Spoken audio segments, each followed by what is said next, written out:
Hola, ¿qué tal? Bienvenidos a Comunidad Terapón. Les saluda Carolina Reyes. Estamos en un espacio para la escucha. El día de hoy tenemos a un invitado muy especial. Él es licenciado en psicología por la Universidad Nacional Autónoma de México, maestro en psicoanálisis y teoría de la cultura por la Universidad Complutense de Madrid. En el ámbito laboral se ha especializado en la investigación y en la clínica de las adicciones y las drogodependencias, en el trabajo psicosocial con grupos migrantes en el Centro Integrador por el migrante Carmen Cerdán, así como en la intervención comunitaria en la implementación de programas para la prevención del delito y la violencia dentro de los polígonos de mayor incidencia delictiva en Tijuana. Actualmente es candidato a doctor en Sociología y Antropología en la Facultad de Ciencias Políticas y Sociología de la Universidad Complutense de Madrid, de donde es miembro del grupo de investigación en Psicología de la Violencia Social y del Género del Departamento de Psicología Social. Hoy vamos a hablar sobre desamparo y sufrimiento psíquico en las sociedades del capitalismo tardío y me refiero al maestro Héctor Manuel Cebreros Moreno. Bienvenido, Héctor. Gracias, Caro. Muchas gracias por la invitación y bueno, eh, pues a darle un poco. Es Sí, gracias. tempranito acá en España y Sí, hay que empezar el día bien. gracias. Te agradezco muchísimo pues el esfuerzo y la dedicación.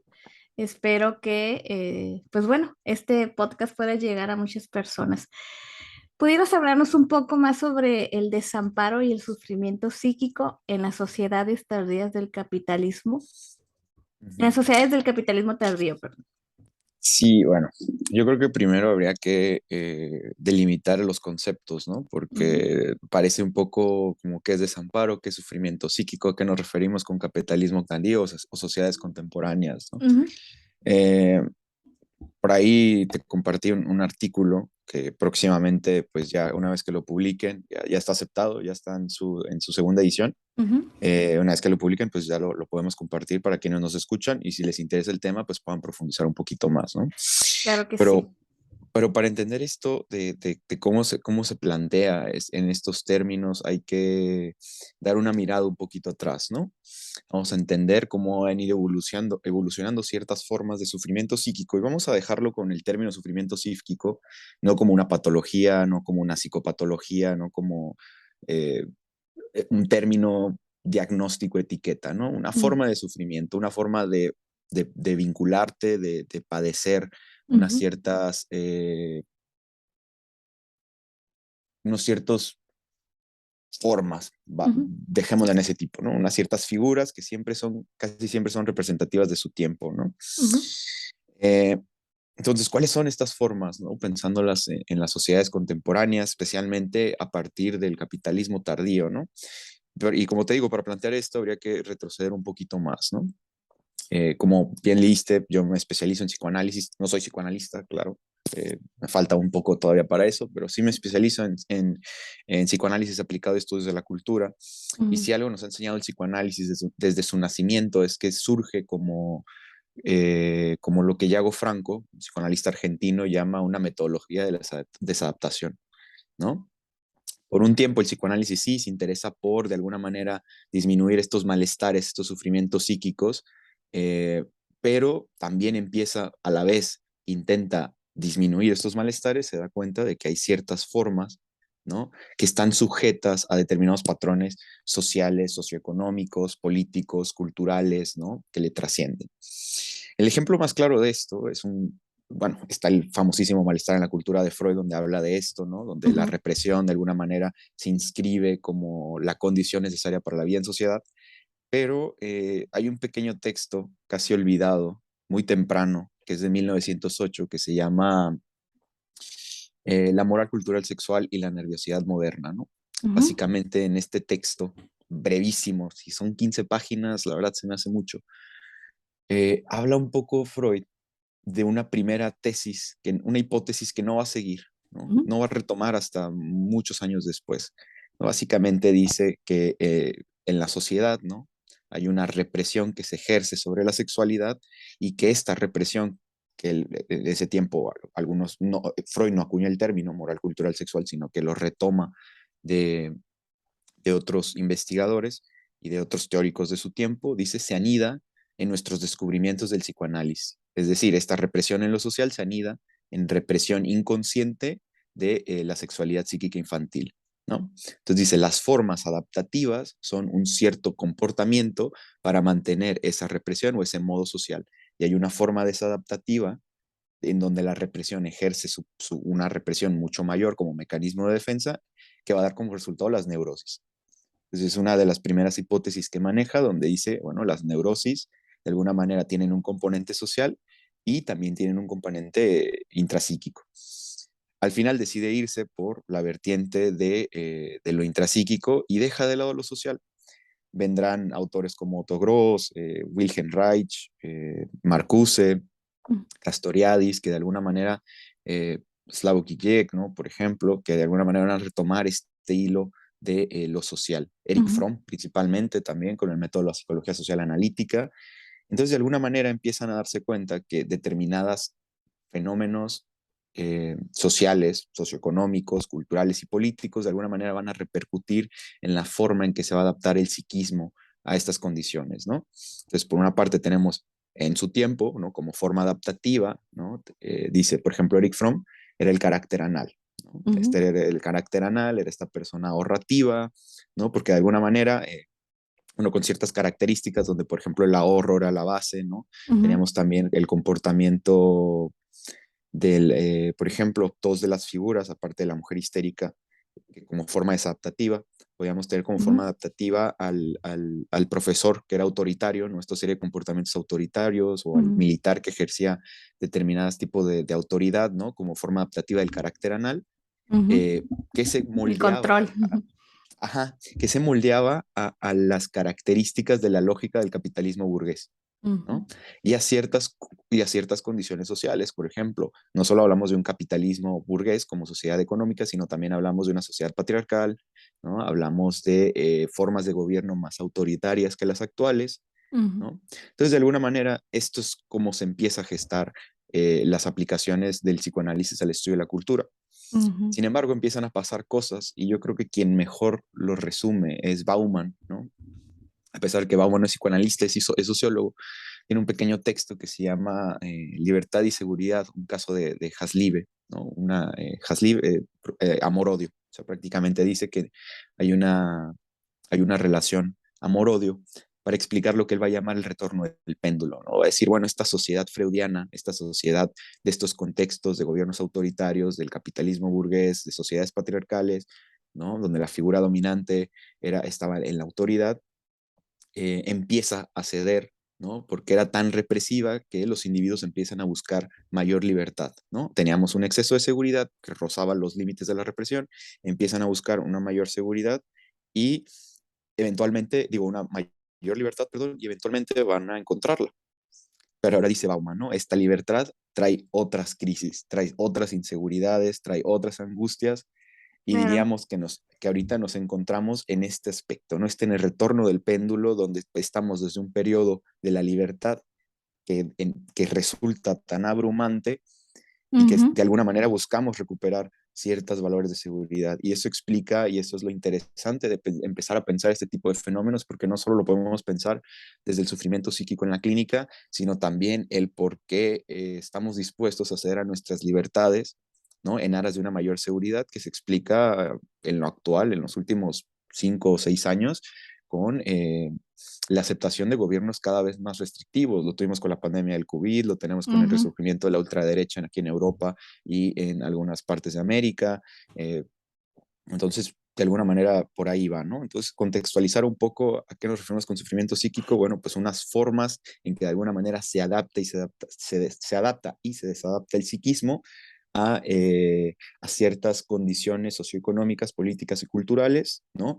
Y en este caso, a una muy en particular, que es la sociedad contemporánea, occidental, porque obviamente vamos a encontrar diferentes tipos de sociedades, sin embargo, ahorita hegemónicamente la sociedad contemporánea occidental se encuentra muy inscrita dentro de determinados patrones de lo que se conoce ahora como el capitalismo tardío, Ujú. que para contextualizar también el término capitalismo Sí, tardío, así es. sería esta forma que de alguna manera ya no solo ejerce un control en lo económico, sino que de alguna manera tiene un control en lo político, en lo social, en lo cultural, en lo económico también, en lo individual, en lo biológico, básicamente en todas las dimensiones del ser, el capitalismo ocupa, Mm, y esta lógica que se inscribe, que se basa pues básicamente en esta ley de la oferta y la demanda, el libre mercado, que conocemos como neoliberalismo, y que empieza a surgir por ahí de los 50, después de la Segunda Guerra Mundial. ujú, Sin embargo, la crisis empieza a situarse a finales de los años 70, ¿no? Esto es una idea que tiene Franco Berardi, un filósofo italiano, que dice, bueno, él dice desde 1977, ¿no? Pero ya hay indicios desde los 50 sí. donde de alguna manera están hablando de este pase del sujeto a objeto, ¿no? A tomarse a sí mismo como objeto, por ejemplo, en Marcuse desde el Mm, 56, más o mm, menos, pues mm. contextualizar un poco a qué nos referimos con esos términos. Y qué interesante, o sea, el análisis que haces, porque nos vamos entonces también a las formas de apego, ¿no? De en la infancia, en las formas de vinculación desde entonces, ¿no?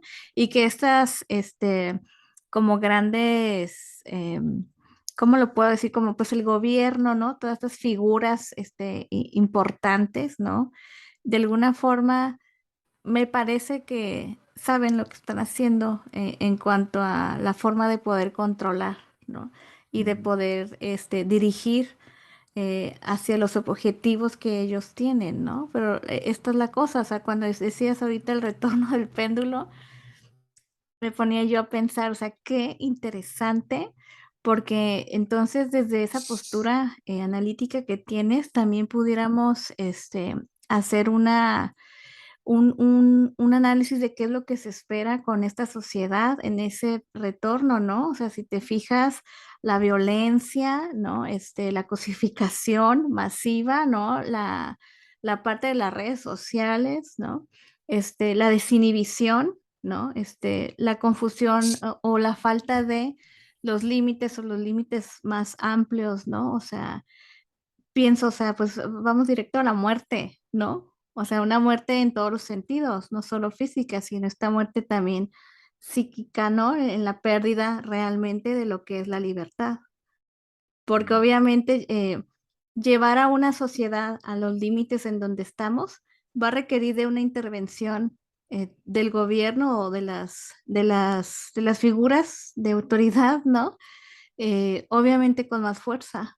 Y ahí pues pensaría yo incluso a lo mejor en las farmacéuticas, ¿no? En todas estas formas también de control y de patologizar al ser y de Mm. patologizar a las personas, ¿no? Porque es lo que está pasando, ¿no? Cada vez vemos trastornos mentales, ¿no? O vemos estas etiquetas en donde estamos patologizando, pero no estamos entendiendo de dónde viene. Y es como si pasáramos de una forma de control a otra forma de control, a otra forma de control, a otra forma de control. Sí, bueno, sobre esto escribe Byung-Chul Han, acaba de publicarse en una traducción de uno de sus últimos libros. Bueno, traducción es de Ujú, 2019, pero lo sí. acaban de traducir literal hace como 3 meses, Ujú, que es el de Capitalismo y Pulsión de Muerte, ¿no? Y bueno, básicamente la tesis de Byung-Chul Han que ha escrito desde la sociedad del cansancio es que pensamos de unos mecanismos de control sociales, ¿no? A un oh, mecanismo de autocontrol, ¿no? Donde yo mismo me regulo, ¿no? Lo que llama la sociedad positiva, ¿no? Donde yo tengo que rendir y de alguna manera yo mismo soy el que me está autovigilando, y habla ya no de la biopolítica de Foucault, ¿no? Del control de los cuerpos, sino de la ujú, psicopolítica, ¿no? Del ujú, control mismo de nosotros, ¿no? Y fíjate que voy a discernir un poquito sobre esto que decías al principio, de que un cierto grupo de personas sabe por dónde llevarnos. Yo creo que ni ellos saben, ni ellos mismos, ujú, siento su parte de ujú, algo que no tienen la menor idea. ujú. Eh, Alguna vez me preguntaron, ¿no? Leo mucho sobre esto del capitalismo y cómo ejerce determinadas cosas. Alguna vez me preguntaron si creía que existía un grupo que controlaba todo, ¿no? Y les dije, la verdad es que conforme más vas leyendo sobre esto, te das cuenta que es una máquina que ya no sabemos cómo parar, ¿no? Sí. Ujú, Berardi dice, ¿no? Es un perro muerto y vivimos dentro de un perro muerto, ¿no? Es la metáfora que dice el capitalismo, ¿no? Hay personas que saben leer esta lógica y de alguna manera se basan en este aspecto, pero no creo que sea un grupo, ¿no? Sino que creo que se les salió de las manos, ¿no? Decía, una vez me preguntaron qué opinaba del COVID, si lo habían creado, ¿no? Y dije, bueno, es más probable que haya sido inventado porque una empresa, ¿no? Tenía exceso de mascarillas o de productos médicos y necesitaba venderlos y se les salió de control, ¿no? Eso sería la forma en que yo describiría el capitalismo y la crisis social y ecológica a la que nos está llevando, ¿no? Que ahorita dijiste, este camino hacia la muerte, ¿no? Hacia la anulación del deseo, me atrevería a decir, ¿no?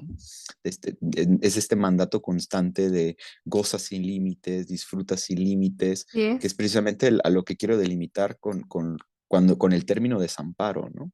Ujú, Eh, Cuando utilizo el término desamparo, hago referencia exclusiva al término freudiano de Gilfosiclite, que es prácticamente un estado de, la traducción, bueno, depende de la traducción que se utilice, prácticamente sería como un estado de desamparo, ¿no? Freud lo utiliza para describir cuando el niño, ¿no? Y va con esta pregunta que me hacías de cómo se empieza a transmitir esto desde lo social hasta el individuo, ¿no? Porque ujú. hay una serie de filtros que van a pasar donde la familia y la madre van a ser los más importantes, pero de alguna manera este estado de indefensión del menor, ¿no? Que tiene que ser soportado por alguien más, que es la madre, quien la va de alguna manera a auxiliar, va a formar ese individuo que está en construcción, pues obviamente esta madre va a estar influida por los ambientes, ¿no? Va a estar influida por la precarización, ¿no?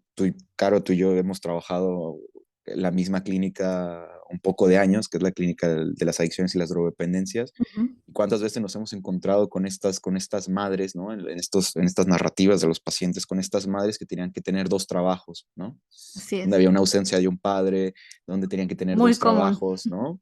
Y el desamparo es lo que apremia en su vida, ¿no? Desamparo no solo de la madre, del padre, de las mismas instituciones sociales que han fallado, ¿no? Y a veces encuentran eso en la misma clínica, ¿no? Que a veces es lo que hace que se queden.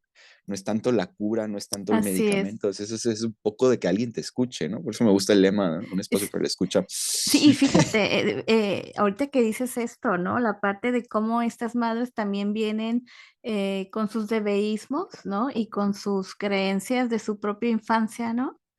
O sea, es, Sí, sí, sí. Con sus deseos, es que hay sí. muchas implicaciones.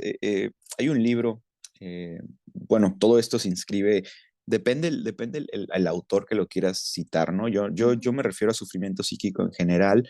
Hay autores que van a hablar de uno en específico. Por ejemplo, Yago Franco, quien mencioné hace rato, viene él trabajando mucho lo del fenómeno borderline. Tiene un libro que se llama Paradigma Borderline, que es para mí una referencia básica si se Ujú, quiere hablar sobre los sufrimientos psíquicos contemporáneos. ujú, En México, bueno, eso es en Argentina, en México tenemos a Octavio Chamizo, tiene una serie de 2 libros, está por sacar un tercero sobre lo que él llama la clínica del narcisismo, ¿no? Sobre estas patologías, dice al final, si se trata de una condición que está situada en los bordes del aparato psíquico, en los bordes de lo interno y lo externo, del yo y lo que yo no soy, ujú. de todo esto, al final es una condición narcisista, ¿no? Es una falla narcisista. Pero remitiéndome a Yago Franco para esto que decías de la madre, ¿no? Él dice de que esta forma del sistema, esta lógica del capitalismo se impregna en el psiquismo de la madre, ¿no? En el momento en que está abocada a la supervivencia, ¿no? O sea, si lo pones a pensar, todos estamos abocados a la supervivencia dentro de este sistema, ¿no? Y esto Sí. es lo que, como va a ir formando el psiquismo, ¿no? Del individuo, entre otros factores, ¿no? No me voy a meter en muchos detalles porque de aquí podemos partir en muchos hilos, pero de alguna manera el matiz general es esta falla en las funciones parentales, ¿no? Falla en este corte de la figura paterna y no necesariamente refiriéndome al padre, ¿no? La figura paterna, quien ejerce ese rol, quien sea que Ujú. lo vaya a ejercer, o Así la es. figura materna, como moldeador de límites, ¿no? Como introductor de la ley, que es lo que ha venido cayendo, y no diciéndolo como una cuestión mala que debe regresar, sino que como hay un texto, un libro de Cornelius Castoriadis que se llama Hecho y por hacer, ¿no? Ujú. Hay cosas que ya se hicieron y hay que pensar en las que podemos llegar a hacer, ¿no? Y no Sí. recaer nuevamente en estos mismos males que ya conocemos, ¿no? Así es. Si te vives desde el desamparo, ¿no? Y desde ese sufrimiento, entonces, ¿de qué va la vida, no? Esto es si va a constar de estar sobreviviendo. Claro que entonces el deseo se va a anular, se va a diluir, pues, tan Mm. importante que es, porque justo en el tema de las adicciones y las drogodependencias, pues vemos un deseo que está por ahí oculto, o nulo, muy difícil de poder llegar a él, ¿no? De que surja. Entonces, desde ahí, ¿cómo poder entonces quitar ese sufrimiento y esa sensación de desamparo si es tan difícil el deseo? Bueno, en la clínica es todo un reto, ¿no? En lo Sí. social es prácticamente lo que he venido tratando de trabajar y sí me gustaría delimitar a esto que he venido llamándolo el sentido de Eros, ¿no? Eh, y que es prácticamente lo que trabajo en la clínica. Pero, pero sí, esto tiene que ver mucho, y principalmente en la clínica, las adicciones y las drogodependencias, ¿no? Ujú. Bueno, ayer compartí esta imagen, ¿no? Y este pequeño análisis súper breve Sí, que me llamó muy muchísimo la atención interesante. del cartel este de no a las drogas de la Comunidad de Madrid, Sí, muy interesante. pero, compartió una compañera, una colega psicoanalista, publicó que, bueno, algunas personas recurren a la droga como el único soporte, ¿no? El malestar de la cultura Freud decía, ¿no? Que algunas personas para lidiar con este malestar, con esta renuncia a nuestras libertades en aras de mayor seguridad y viceversa, recurrían a ciertos aspectos, ¿no? A la religión, al arte, a la ciencia, ¿no? Como este mecanismo para poder lidiar con esta condición de desamparo, ¿no? Eh, Me atrevería a decir que en el caso de las adicciones y las drogodependencias, ¿no? Pero no, tal vez no especificar, pero sí en el caso del fenómeno borderline, ¿no? Que Ujú. inscribimos las adicciones y las drogodependencias dentro del fenómeno borderline, no solo como el trastorno limítrofe de la personalidad, sino como una serie de formas de sufrimiento psíquico, por ejemplo, lo, algunas ansiedades, depresiones inespecíficas, bueno, los lazos adictivos a objetos, Así es. dependencias y codependencias a personas, a objetos de todo tipo, no solo una sustancia. Ujú. Eh, la- los ataques de pánico, la hiperquinesis, todo de alguna manera donde esta pulsión o esta energía no queda ligada a algo, sino que queda desligada, no está ligada a una representación, un afecto, queda desligada y tiene que manifestarse en alguna forma, ¿no? Puede Sí. ser en el cuerpo a través de algo psicosomático, puede ser, digo, en eh, un lazo adictivo, ¿no? Por ejemplo, en el cutting también, ¿no? Donde se lleva al Ujú. cuerpo esta sensación física, los intentos de suicidio, los pasajes al acto, los acting outs, pues toda Sí. esta serie de fenómenos se inscriben dentro del fenómeno borderline. Ujú. Así es. Y, y es curioso, ¿no? Porque retomando esta imagen, a veces me voy así y regreso, No, no, no, está bastante bien. pero, retomando esta imagen, ¿no? Lo que me llamó la atención de este comentario que hizo esta colega sobre el cómo soportar, ¿no?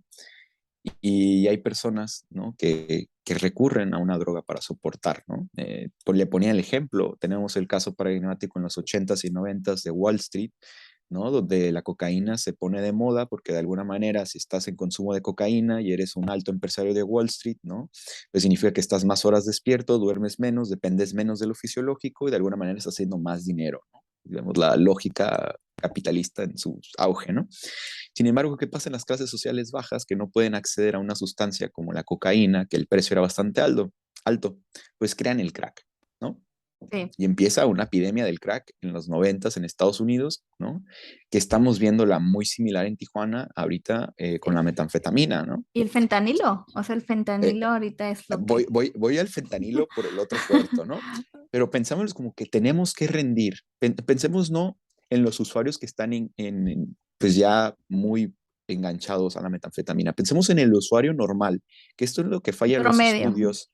Ajá, en esto fallan los estudios sobre drogodependencias y uso y consumo de sustancias psicoactivas, ¿no? Hubo un estudio en 2017 del Observatorio Estatal de las Adicciones en Baja California y falla en esto, pero si nos vamos y te dice, bueno, te dice, solo detrás del alcohol y el tabaco, la metanfetamina es la droga más utilizada Ujú. en Baja California, ¿no? A nivel nacional no es así, solo en Baja California, Ujú. pero y en algunas ciudades fronterizas.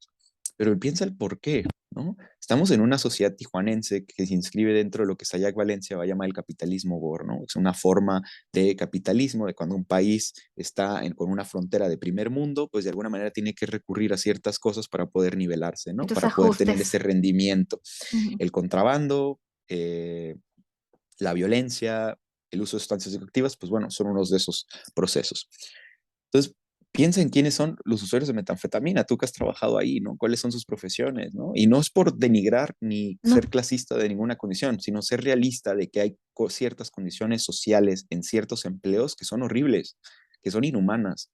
¿Quiénes son? Los ¿qué es? guardias de seguridad que tienen una jornada de 6 días de 12 horas a la semana. O sea, Ujú. 12 horas por 6 días. La mitad de su vida están abocados al trabajo, Sí, más el sobreviviendo. transporte, porque suelen ser que tienen que 1 hora de transporte, 1 hora de regreso, pues tienen que recurrir a algo. Las personas que trabajan en fábricas, ¿no? Que Así es, tienen, si bien su trabajo de 8 horas, a veces les meten hora extra, son 10 y todavía tienen un segundo trabajo de 4 horas, ¿no? Pues así ya es. tan solo en trabajo son 14 horas, tienen que dormir, tienen que comer y tienen que trasladarse a su lugar de trabajo, ¿no? Ujú. Tienen que recurrir a algo.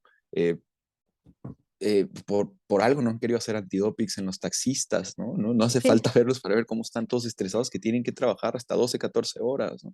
Para poder pagar tan solo la renta del taxi. O sea, hay ciertas condiciones en lo social que están repercutiendo en las subjetividades particulares de determinados individuos.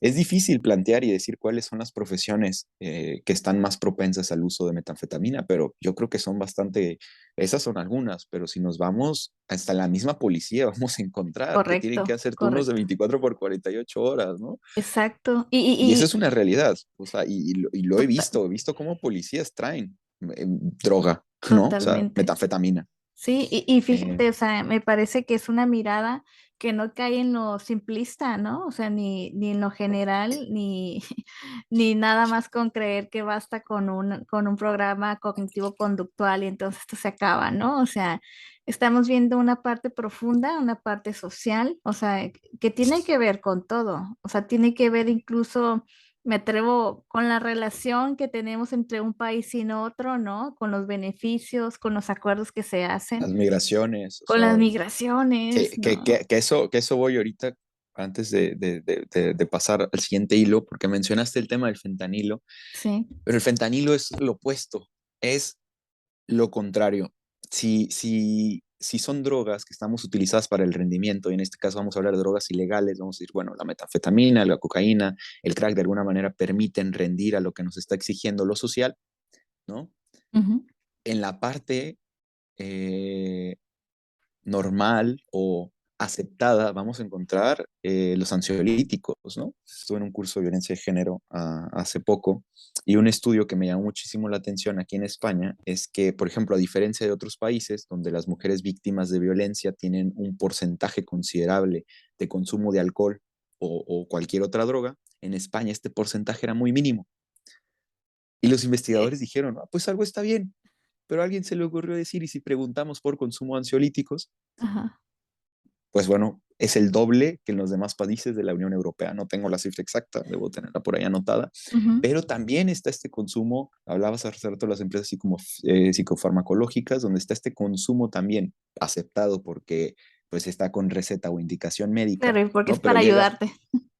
Pero llegas con el psiquiatra te pregunta cómo estás, ah, sí, pues me siento así, ah, pues tómate esto, ¿no? Lo Ujú, hemos visto, ujú. no es nada que no, Sí, claro, alguien que nos contradiga, pues lo así es. podemos invitar a que entre a una sesión, ¿no? O de Exacto, ese tipo. así Eh, es. entonces, de repente esta ya no es, pues, ah, bueno, es que esto me lo dieron y me ayuda, pero nuevamente recurrimos a este objeto externo en vez de ver y soportar este desamparo, de trabajar este desamparo, de cambiar estos patrones, de vincularnos de cierta manera, ¿no? Es más fácil recurrir a esto, ¿no? Pero porque es Sí, legal, ¿no? claro. Me permite soportar. Entonces, te digo, también inscribiría dentro de esto. Pero el fentanilo yo no lo inscribiría en el soportar, ¿no? Eh, ¿Dónde lo pondrías? al igual, y me atrevería a decir, al igual que en su momento los psicotrópicos, cuando empieza su auge en los años 60 y 70, también los escribiría en una forma de, de no soportar, sino lo contrario. Y voy a rescatar una frase que Elizabeth Rudinesco retoma de Henry Laborit, uno de los padres de uno de los antipsicóticos más reconocidos, y dice, ¿no? Cuando está hablando de la psicofarmacología y del uso de él mismo dice, se está utilizando como una camisa de fuerza química para callar el malestar en lo social, Ujú, porque indudablemente la humanidad estaba destinada a encontrarse con los psicofármacos, porque esto no se soporta más. Estas son las Sí, palabras que dice, ¿no? Yo inscribiría correcto. el fentanilo, los movimientos, por ejemplo, psicotrópicos y hippies de los años 60 y 70, eh, los movimientos de consumo de opiáceos en los 50, por ejemplo, esos que se inscriben dentro de la generación Beat, donde de alguna manera estaba Estados Unidos en los 50 de la posguerra, donde todo es Ajá. perfecto, en plena Guerra Fría, de la familia, el modelo americano clásico que tenemos hoy en día, y de alguna manera esta generación, ¿no? Que empiezan a consumir sustancias, que empiezan a escribir sobre perversiones, sobre drogas, sobre el deseo, básicamente, de alguna manera se constituye no como una forma de soportar eso, sino como de decir esto no se soporta más, ¿no? Es un movimiento contracultural. Yo diría que el fentanilo se está inscribiendo dentro de esto, ¿no? Se está inscribiendo como un movimiento contracultural y no por justificarlo ni No, no, decir, no, ay, no. sí, apoyémoslo, ¿no? Sino que Sí, es el movimiento de que el modus vivendi que tenemos en la actualidad no se soporta más. Es correcto. preferible estar tirado, muerto, ¿no? Están los videos estos de las calles en Así Filadelfia, es, en así es, Wisconsin, en ciertas ciudades de Nueva York, así donde es. esto ya no se soporta más y es preferible estar doblado, ¿no? Lo vemos en Tijuana, Así es. en la canalización, ¿no? Es preferible estar así al menos la mitad del día, ¿no? Para no Claro. preocuparme por cómo conseguir dinero y cómo conseguir comida de esta situación de desamparo generalizado que estamos viviendo, ¿no? Y Por es eso te digo, como, el fentanilo yo no lo escribiría en emprendimiento, lo escribiría en su contrario, ¿no? claro, Ya no lo soporto. tiene mucho sentido, ¿no? Y te agradezco mucho que nos compartas esa mirada, porque definitivamente, ¿no? O sea, me hace sentido lo que me dices, pero también pienso, ¿no? Eh, estamos entonces otra vez en un límite muy amplio, cada vez nos vamos extendiendo más, ¿no? Para entre soportarlo o no soportarlo y decir basta, o sea, creo que cada vez como sociedad nuestro grito de que no estamos soportando más está siendo muy fuerte y no estamos siendo escuchados de ninguna forma, ¿no? O sea, y entonces pienso, Estamos siendo silenciados, ¿no? está, sí, Incluso. lo mirábamos en un diplomado hace un año y medio, ¿no? De todas estas manifestaciones, ¿no? De las personas que tienen algún familiar desaparecido, de la raya de las bardas, la quema de cosas. Al final, si lo revisas, es un grito de dolor lo que está pasando y es una forma de poner en acto ese dolor y de decir, mírame, o sea, no lo estoy soportando, ¿no? Y entonces decir, ¿a quién le gritamos? ¿Quién se supone que nos debería de escuchar? ¿Quién se supone que debería de podernos acompañar en ese sufrimiento o en ese desamparo? ¿Hacia dónde estamos lanzando ese grito? ¿No? Ujú.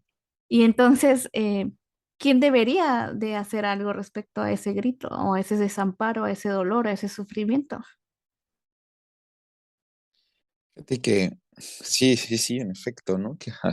Pero también ahí pecamos un poco de encontrar un responsable, ¿no? De a quién dirigir eso, ¿no? Claro, Antes era el Estado y podíamos decir, ah, sí, es el Estado, ¿no? O sea, en una sociedad autoritaria, de un cierto tipo social, pues era más fácil, pero no, si algo nos enseña la historia es que no era así, ¿no? Sino era esta conjunción de elementos. Por ahí este artículo, ¿no? Cuando habla del fenómeno borderline, que tanto quieren callar, ¿no? Es más fácil no escuchar a la claro, paciente o al paciente borderline, ¿no? Al claro, adicto, a la mujer con el TLP correcto. incluso los trastornos alimenticios que también se escriben dentro de lo borderline. Es más fácil no Sí. escucharlos, darles un medicamento, Ujú. que empezar a descifrar, ¿no? Empezar a interrogar, a escuchar qué es lo que nos está diciendo, ¿no? Así es. Yo creo que ese fue podrán decir mil cosas de Freud, ¿no? Y yo siempre digo, bueno, decía Eduardo Maura, un profesor mío aquí en la Complutense, ¿no? Que algo que le parece muy interesante sobre el psicoanálisis, sobre Freud, es que año con año hay artículos y libros que hablan sobre el charlatán y el mentiroso de Freud, ¿no? Año con año, a diferencia de cualquier otra teoría o cualquier otra cosa, es el que más detractores tiene, ¿no? Y si tiene, pues de algo está hablando, ¿no? O Claro. sea, algo hizo que Al final por algo, tuviste que ir ¿no? a leerlo incluso Sí, sí, para- sí, o sea, sí, sí, sí, incluso, ¿no? Para retractarlo, pero yo creo que lo que hizo o la revolución que en su momento sí podemos pensar el psicoanálisis como algo que se ajusta a los lineamientos, pero como te digo, plantea una metodología de la adaptación que podemos plantear y pensar a lo actual, ¿no? Es atrevido. Eh, Ujú. Pero fue eso, ¿no? Fue el Ujú. atrevimiento de Freud de escuchar, ¿no? Cuando todos los demás, por ejemplo, que se forma con Charcot y en Charcot empieza a aplicar la hipnosis, ¿no? Pero no pregunta, por el contrario, había la perversión de la mirada dominando, ¿no? Hay un libro buenísimo que se llama La iconografía de la histeria, Ujú, de Didi Huberman, un historiador del arte. ujú. Eh, y en este libro habla sobre el proyecto que tenían, ¿no? Cuando se empieza a inventar la fotografía, empieza a utilizar la fotografía como una herramienta de diagnóstico médico, ¿no? Como no podían encontrar las causas de la histeria y qué era lo que lo provocaba, empezaron a tomar fotografías de los ataques histéricos, como intentando que eso que se escapaba al ojo pudiera ser, ¿no? Y hay una serie de fotografías en este libro sobre una paciente eh, donde le empiezan a tomar muchas fotografías en pleno ataque histérico y cómo este iba evolucionando de una manera negativa, ¿no? Y ellos se interrogaban y se preguntaban sobre esto, pero no le preguntaban, ¿no? Pero no obstante está el historial médico de esta paciente, ¿no? Que había sido abusada sexualmente por su padre. Después había sido llevada como una casa segura y había sido nuevamente abusada ahí y había regresado, ¿no? Pero no se les ocurrió preguntarse qué era lo que tenía para decir Claro, poner la la, persona, ¿no? la palabra, no, lo Y mismo, eso tiene el mérito Freud, ¿no? sí. Escuchó Ujú, y ujú, eso ujú. abrió puertas, ¿no? Supo escuchar, yo diría. Claro, y Yo creo fíjate que ahora nos como toca escuchar. lo que hablabas, ¿no? De este morbo y de este cosificar, ¿no? O sea, de quererte enfocar en encontrar algo, ¿no? Cuando tienes a alguien ahí que te puede decir desde su historia y desde su vivencia, pues cómo es, ¿no? O sea, a final de cuentas, el voltear a ver a la persona, el voltear a ver al ser, ¿no? El Mm, validar quién es, pues a final de cuentas. Y esto me parece algo muy interesante porque creo que lo estamos otra vez, o no sé si no lo hemos dejado de vivir, pero está muy marcado hoy con las redes sociales, ¿no? Como con estas tecnologías, ¿no? De primero prefiero grabar y tomar video y tomar fotos y hacer una historia y subirlo antes que acercarme a ayudar, a escuchar, a involucrarme con el otro, ¿no? El otro pasa a ser mm. una cosa. Y como condición general, ¿no? Bueno, sí, el tema de las redes sociales bueno, se inscribe dentro de esta lógica donde ya no existe tal cosa de lo privado, ¿no? Todo es transparente, efímero, hay que estar en constante, y lo instantáneo es lo que apremia, ¿no? Sí, Pero sin embargo es una condición que se traslada también a lo social, ¿no? El año pasado fue este caso famosísimo de un fotógrafo en París que falleció, ¿no? Y estuvo tirado en agonía en el suelo, ¿no? Y la gente pasó y no lo ayudó, o sea, estuvo horas literal vivo hasta que murió eventualmente, ya tenía, pues ya era mayor, ujú. eh, pero nadie pasó, nadie se atrevió, ¿no? Mm. Nadie Que no sé hizo si será, nada, ¿no? es qué tanto es un atrevimiento, o sea, qué tanto es el atreverte, a qué tienes que apelar, a qué parte de tu ser para poderte acercar a alguien que está agonizando tirado en la calle, ¿no? Mm, no, y era porque pensaban que era un indigente, ¿no? Es eso como que si no lo veo, no existe, ¿no? Claro, Que se fomenta tanto en ciertos patrones familiares, ¿no? Si no hablamos del problema, no existe, ¿no? Si correcto, no hablamos correcto. de esto, Es el pacto podemos de seguir silencio, adelante, ¿no? así es el pacto de silencio. Mm. Y bueno, creo que eso, te digo, sí, en efecto, las redes sociales han permitido visibilizarlo más, ¿no? Pero está ahí presente en lo social, ¿no? Algo que me llama mucho la atención del planteamiento de Yago Franco sobre el paradigma borderline es que no solo lo pone en la clínica, ¿no? Sino que lo traslada a lo social, ¿no? Y dice Correcto. también, bueno, las migraciones es un efecto borderline, donde literal se difuminan las fronteras geopolíticas, ¿no? Cómo se ve al refugiado, cómo se ve al migrante, Ujú, e incluso, ¿no? Las ciertas formas de violencia machista, como los feminicidios, ¿no? ujú, ujú. Donde ya no se inscriben dentro del control de la sociedad patriarcal, ¿no? Yo aquí situaría un cambio entre dos formas de violencia machista, ¿no? La violencia machista de antes, ¿no? Esta que desafortunadamente era tan visible en películas de los años 50 de México, ¿no? Sí, claro, En las historias de nuestros abuelos, ¿no? Donde de alguna así manera es. tenían un cierto control, pero en este declive de esta ley del padre, ¿no? Eh, esta violencia machista se inscribe ahora más como una forma de retomar ese control perdido, ¿no? De ese desamparo, de esa agonía, ¿no? Y la tesis explicativa sobre el feminicidio de Yago Franco va un poco sobre esto, ¿no? Que también podemos inscribirlo dentro de una de las manifestaciones de sufrimiento psíquico, ¿no? Así es. Eh, Pensamos, sí, o sea, se glorifica y se habla mucho del asesino, pero no se habla, ¿no? Como de esta forma. Recuerdo mucho la entrevista que le hicieron a la pareja de homicidas seriales de Catepec, que no me gusta decirle el monstruo, la verdad, pero Ujú, no me ujú, acuerdo su nombre, Juan N. No sé ujú. que todos tienen N o algo así. Sí. No, recuerdo la entrevista de cómo estaba este objeto tan amenazante para él que tenía que destruirlo para recuperar el control, ¿no? O Ujú. sea, el objeto, no pensándolo en que el objeto sea una mujer, pero él Sí, veía a la sí, mujer sí, como un objeto, ¿no? Y sí, no como un objeto para poseer, un objeto que me amenaza y tengo que destruir, ¿no? así es. Y eso también se inscribe dentro del fenómeno borderline. Los abusos sexuales infantiles también se inscriben en este fenómeno borderline. ¿Cómo, Eh, cómo inscribirías esto que está pasando en los museos, ¿no? Que tú que estás ahí muy cerca con a mí estos me tocó el del ambientalistas. Prado esta semana, ¿eh? Ah, sí, lo vi, justo lo vi. ¿Cómo no, qué lectura nos darías tú de eso? Porque es algo que está pasando en las últimas semanas, ¿no? Muy, muy sonado, muy, muy llamativo. Ujú. Pues, eh, por una parte, ¿no? Está este valor simbólico que estamos eh, dotándole a una pieza de arte, ¿no? A mí me encanta el arte, me encanta ir a museos, ¿no? Y lo único Así que veo es. es gente tomándole fotos, ¿no? Que me imagino que si alguna vez van a ver, no sé, ¿no? Ujú, Eh, pero se le asigna este valor, ¿no? Que están destruyendo algo inviolable, ¿no? Bueno, en la Segunda Guerra Mundial se perdieron muchísimas horas de arte, ¿no? Pero lo que no estamos dando cuenta de cierta manera es que estamos dirigiéndonos a una crisis socioecológica con grande magnitud, ¿no? Las que iniciaron el movimiento, estas chicas, habían hecho una huelga de hambre, ¿no? Y no ujú, llegaron a ningún medio. Y ujú, de repente avientan una lata de sopa de tomate, ¿no? A un cuadro de Van Gogh y llegan a medios, ¿no? Y de alguna manera empiezan a transgredir esto de es que están dañando lo invaluable, ¿no?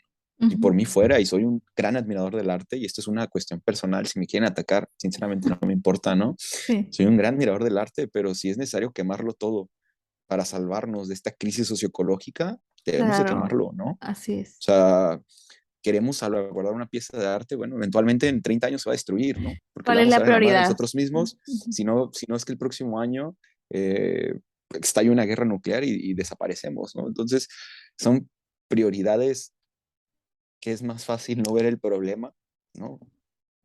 Irnos a esto, ¿no? Retomando el post este que te dije que hice de la fotografía, ¿no? Sí, Entiendo el criterio político de simplificar, por ejemplo, el fenómeno de las drogas al objeto, ¿no? sí, Porque en el momento en que no lo totalmente. haces, te expande todo y te pone un panorama que no sabes Sí, ni cómo no, muy, atenderlo. muy Y en, retador. y en esa incertidumbre, ¿no? Es muy fácil perderse, ¿no? Y ese es nuestro trabajo como investigadores, ¿no? O sea, nuestro trabajo como investigadores no es decir, ah, bueno, nos vamos por aquí. Pero nosotros somos investigadores, no políticos, que los políticos Sí. hagan eso, ¿no? Pero nosotros no. Nosotros tenemos que hacer las preguntas incómodas. Ese es nuestro trabajo, ¿no? Y justo, Héctor, o sea, entonces me pregunto, ¿no? Pues, ¿qué hacer frente a este desamparo y este sufrimiento psíquico? Porque estamos dándonos cuenta que, no dándonos cuenta, ¿no? Pero en función de lo que tú nos estás diciendo, híjole, o sea, definitivamente, o sea, todas las disciplinas, ¿no? Los investigadores, los más preparados, aquí entra todo, pues, ¿no? Mm. Estamos hablando a final de cuentas de un ser, ¿no? Y de la humanidad, de cada uno, desde su historia, entonces, mínimo, ¿por dónde empezar, no? Ujú. Fíjate que es curioso porque acabas de tocar un punto interesantísimo que es la historia, ¿no? Eh, el planteamiento, mucho se ha debatido sobre la pulsión de muerte, sobre Eros, ¿no? pero lo que pretende la pulsión de muerte es crear huecos, ¿no? Crear huecos en la memoria. Ese es su trabajo. En el momento en que la energía, la pulsión no se liga a una representación, un afecto, queda un hueco, no se incorpora, queda ahí viendo dónde irse. Te decía hace rato, puede ser al cuerpo, a los lazos adictivos, etcétera, etcétera, ¿no? Pero queda ahí, desligada Ujú, y hay que ujú, volver a ligarla, ¿no? Esto es algo que retoma Franco y que yo le he dado como este término del sentido de Eros, ¿no? Eros pensado como, no como el amor, ¿no? ujú, ujú, Eros pensado más en el sentido de Hesiodo y la cosmogonía, ¿no? Dice, bueno, antes que todo era caos, ¿no? Pensemos que existe, ¿no? Antes que todas las cosas existe caos, pero no caos como esta desorganización o esto que está así, ¿no? Este ujú, concepto tan banal que tenemos sobre caos, sino como posibilidad de apertura, ¿no? Que ujú, va a dar pie a cosas. De caos surge Gea, de Gea surgirá Urano y Tártaro, pero para que eso pase, tiene que existir una fuerza unificadora, ¿no? Y Hesiodo le da a esta fuerza unificadora el nombre de Eros, ¿no? No es el amor como tal, sino es lo que permite que se produzcan cosas, que se creen cosas. Yo creo que eso es un poco de lo que pasa en la clínica, en terapia, en psicoterapia, donde vayas, o lo que debería de hacerse desde cualquier modelo. Yo no digo que del psicoanálisis plantee esto, desde cualquier modelo se tiene que plantear el hecho de pretender ligar eso que no está ligado a una representación, a un afecto a través de la palabra, ¿no? A través de incorporar esta narrativa del individuo, de su historia, ¿no? De incorporarlo, eso que no quiere, que por ujú. más que diga, no, es que no quiero esto, de alguna manera que sí, es Sí, parte de, ¿no? sí. Y resignifícalo, dótalo de sentido, ¿no? Ese es yo creo que la gran, Es que esa gran el crisis gran, es la oportunidad. sí, el gran malestar contemporáneo es esto que Castoriadis dice, ¿no? La insignificancia, la pérdida de significación, la abstracción de la información para que el mensaje sea más rápido, que es una de las partes de la lógica del capitalismo. De alguna manera se ha perdido este sentido social, ¿no? Antes lo teníamos en las sociedades de linaje, bueno, si tú eras campesino y tenías un hijo, pues tu hijo iba a ser campesino, ¿no? No tenías que preocuparte por qué. Si eras artesano, tu hijo iba a ser artesano. De alguna manera en la sociedad burguesa, pues bueno, también, bueno, de dónde venías, ya del mismo apellido, ¿no? De dónde eres, ya tenías una identificación, un sentido. Ujú, En la sociedad del capitalismo burgués, pues bueno, empieza a hacer esto de qué es lo que puedes hacer, lo que te va a dar, ¿no? ujú, Bueno, pues yo sé hacer zapatos, pues bueno, soy zapatero, ¿no? De claro. alguna manera ya y empiezas a confesar este proyecto identificatorio, pero en la sociedad actual nos encontramos con esta pérdida del sentido, ¿no? Sí. Algo que me llama mucho la atención de cuando inició la guerra aquí en Europa, en Ucrania, la invasión de Rusia en Ucrania, algo que me llamó muchísimo la atención es que mucha gente se empezó a enlistar en el ejército, o sea, voluntariados, ¿no? Así Que es. estuvieron a nada de ser, de pegarse un tiro, ¿no? Estaban sumidos en la depresión y de repente una guerra los dotó de sentido, ¿no?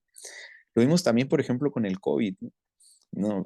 No, no sé si te ha pasado lo mismo que a mí, creo que no lo hemos hablado, Ujú. pero sí lo he hablado con otros colegas y que nos dimos cuenta que los pacientes que llegaban y decían, es que esto me hizo plantear las cosas de una manera diferente, ¿no? Así Es es. que no quiero estar aquí o no quiero este trabajo, no quiero hacer esto, quiero hacer esto. Y de alguna manera fue como un parteaguas para hacer cosas, ¿no? Así Para es. dotar de sentido esa automatización y esa abstracción en la que estábamos sumidos, ¿no? Para En la hacer que este estábamos quiebre. paralizados, ¿no? Eh, y eso es algo que digo, no solo en la clínica, con los pacientes que me tocó atender en ese tiempo, sino también con amistades, con conocidos, platicándolo con colegas, que de alguna manera esto de alguna manera nos permitió un respiro para decir, uy, a ver, esto no, vamos a intentarle por aquí, ¿no? Sí, Eh, definitivamente. Fue como esta oportunidad, ¿no? De romper con algo, a pesar de que se entró en el sufrimiento de otra manera. También se salió de él quienes pudieron y tuvieron mejor más recursos en todos los sentidos, ¿no? mm, Intelectuales, emocionales, espirituales, sociales, económicos, salen de otra forma, ¿no? Porque creo que fue algo que causó un sufrimiento y un sentimiento de desamparo justo, tremendamente social. Eso nos Y atravesó a todos. desamparo, pero también un sentimiento de amparo, ¿no? Porque, si podemos decirlo así, ¿no? Porque de alguna manera era algo que nos atravesó a todos, como dices, y así es menos fuerte cargar con eso, ¿no? Si lo cargamos todos juntos es menos fuerte, Sí, ¿no? sí, correcto. Y yo creo que es eso, ¿no? Es este sentido de Eros, ¿no? Tenemos algo en común En todos. Hesiodo, este punto de encuentro, de unión que permite que se produzcan cosas, ¿no?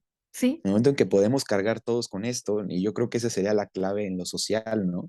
Que Ujú. podamos compartir, en vez de individualizarnos, de aislarlos en nuestro mundo, Bien, de quedarnos enfocados en nuestra subjetividad, de tomarnos a nosotros como objetos, ¿no? Tomarnos a nosotros mismos como sujetos, ¿no? Y bien. cargar esto, ¿no?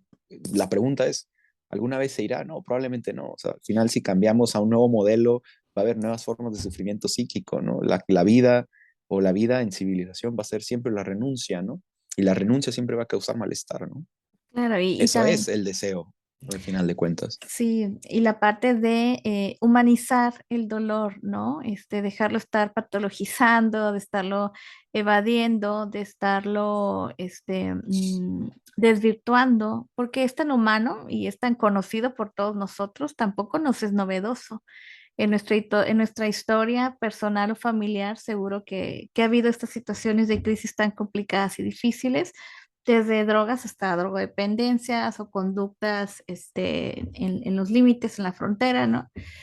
Y al final es esta parte, ¿no? O sea, lo que decías de apalabrarlo, ¿no? Y de Mm. hacer ese dolor también de una forma social, ¿no? Pues si Darle, bien, darle nombre, sí, ¿no? ponerle Darle nombre, nombre, ¿no? ¿no? A eso que siento, ¿no? Sí. Darle nombre, nombrarlo, ponerle la etiqueta, inscribirlo en la historia, ¿no? Así es, porque es la forma de decir, va, aquí está, lo voy a aceptar, es una forma de afrontamiento, ¿no?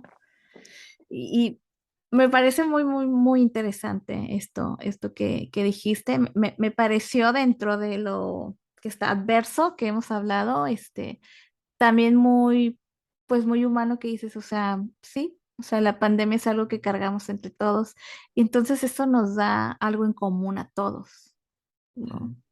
Y es lo curioso, ¿no? Pero la crisis socioecológica también la tenemos que cargar todos, ¿no? O sea, yo creo que ese es nuestro, No pues somos ahora sí, ajenos, todos somos ajá, vecinos. yo diría que ese es nuestro momento, ¿no? De poder hacer algo, ¿no? No, porque antes, bueno, cuando yo tenía 15 10 años, 10 15 años y nos decían, en 30 años se va a acabar esto y va a haber esto, Sí, pues ya sí, estamos en esa edad, ¿no? Ya está sí. pasando, ya, por ejemplo, aquí en Madrid este verano literal acaba de durar hasta hace 2 semanas, ¿no? Ujú, Todavía, cuando ya ahorita, pues ya en octubre ya no es este mismo clima. Eh, Estamos viéndolo, ¿no? Los aumentos, las disminuciones, las consecuencias, ¿no? De alguna manera. ujú, Esto también se inscribe como esta otra forma de sufrimiento psíquico que estamos ignorando, ¿no? Pero ujú. el problema es que ya no va a ser un sufrimiento psíquico, ya va a ser un sufrimiento físico y de alguna manera me atrevería a decir que a partir de lo del COVID, ahora con la guerra y con esta crisis, nos estamos encaminando hacia nuevas formas de sufrimiento psíquico, ¿no? Ya no van a ser los fenómenos, y quién sabe cuáles vayan a ser, ¿no? Ujú, Sinceramente es muy difícil ahorita decir, bueno, estas van a ser las formas, pero sí ujú, estamos viendo, los que trabajamos en investigación y de alguna manera nos dedicamos a esto, estamos viendo cambios ujú, en esto, ¿no? Estamos viendo que estas formas ya están coexistiendo con unas nuevas que parece que van a tomar el cambio, ¿no? Decía ujú. el término hace rato, el retorno del péndulo, ¿no? Sí, Esta conferencia que dio Bauman fue así es. 2012, ¿no? Dice, Ujú, bueno, estamos en una sociedad, en la modernidad, en una sociedad sólida, pasamos a una sociedad líquida y ahorita estamos en esta transición nuevamente hacia una sociedad sólida, ¿no? ujú. Pero pues yo creo que ahí sí tenemos mucho que hacer, ¿no? O sea, cedemos nuestra libertad por lidiar con esta seguridad existencial que nos consume o buscamos nuevas formas, ¿no? Suena Interes- utópico, No, suena utópico. interesantísimo todo lo que nos has compartido, Héctor, ya te lo he dicho, o sea, me encanta platicar contigo, me encanta leerte, me encanta escucharte. Siempre nuestras conversaciones pues han sido bastante nutricias y te agradezco muchísimo el espacio que nos has permitido. Sabemos que pues es bien temprano allá en Sí, España, sí, ¿no? sí, bueno, 8 de la mañana, 8 de la mañana, ya es Sí, un poquito sí, tarde. ya, ya. Ya toca el Sí, cafecito. Es que ahorita era muy temprano. sí, y bueno, obviamente, este espacio es el espacio de todos y espero que podamos seguir haciendo esto, ¿no? O sea, compartir, cuestionarnos, compartir reflexiones, aquello que sabemos y también lo que no sabemos, ¿no? Porque al final para eso estamos aquí, para entre todos tratar de Mm. hacer algo, quien se quiera sumar. Y pues no sé, ¿hay algo último que te gustaría decirle a nuestros oyentes? Sí, pues mira, claro, yo feliz nuevamente de estar aquí. Si hay alguna duda o algún tema que surja a partir de esto, porque esto es amplísimo, o sea, ahorita fue una pincelada rápida Totalmente. bueno, tuvimos que, como te dije hace rato, ¿no? Tuvimos que recurrir a la abstracción y a la lógica del capitalismo, a la abstracción para dejar, pero al menos dotar de sentido, ¿no? A la información. Sí, así es. Eh, pero sí, sí, sí, si hay preguntas o si hay comentarios, podemos profundizar más en otra reunión. De ¿Dónde hecho, te yo pueden estaré por contactar? allá, bueno, a través de ti, ¿no? A través de ti, ¿no? Si hacen comentarios, pues ya los voy a leer, ya les contesto ahí. Si te escriben o si hay algo que les interese, pues podemos retomarlo en Claro, otra sesión. Por ahí estaré en Tijuana diciembre, así que podemos hacerlo presencial y no virtual, perfecto. para que sea más divertido, ¿no? Sí, sí, sí. Pero, pero sí, sí, sí, también, bueno, y tengo una página en Instagram que no suelo subir muchas cosas, pero a Ujú, veces subo cosas. ujú, Se llama Alet ujú, Psicología, ujú, Alet con TH, punto psicología. ujú, Pero casi siempre en mi Instagram personal es donde suelo subir cosas ujú, eh, de lo que se me ocurra, la verdad. ujú. Pero sí, o sea, si hay comentarios o algo, encantado yo de la vida de compartir bibliografía, o algo que les haya llamado la intención sobre los temas que abordé, pues bueno, o sea, eso me dedico, sobre eso va mi tesis doctoral, así que Sí. bibliografía tenemos de sobra. Claro que sí, vamos a compartir tus redes sociales, bueno, de Alet, ¿no? En la Mm. página de Comunidad Terapón y en el perfil de Carolina Reyes. Y pues cuando esté listo tu artículo que pueda ser publicado, con muchísimo gusto lo vamos a empezar a difundir, pues para que llegue más lejos. Sí, sí, sí, yo te lo comparto. Ahorita, pues apenas en septiembre subí la segunda revisión, entonces no deben de tardar en dar comunicados sobre eso. El proceso es un poco largo, a veces Sí, lleva años, pero bueno. Lo sí. bueno es que pasó la primera, así que no pasa nada. Muy bien, pues bueno, esto fue todo por hoy. Les agradezco muchísimo el espacio. Héctor, agradecerte también. Y pues los invito a que puedan seguir las redes sociales de Alet Psicología, es ALETH.psicología en Instagram y Comunidad Terapón en TikTok, YouTube, Spotify, en Facebook y en Instagram. Y bueno, nos vemos la siguiente semana con otro invitado o invitada. Muchísimas gracias por su atención. Hasta luego.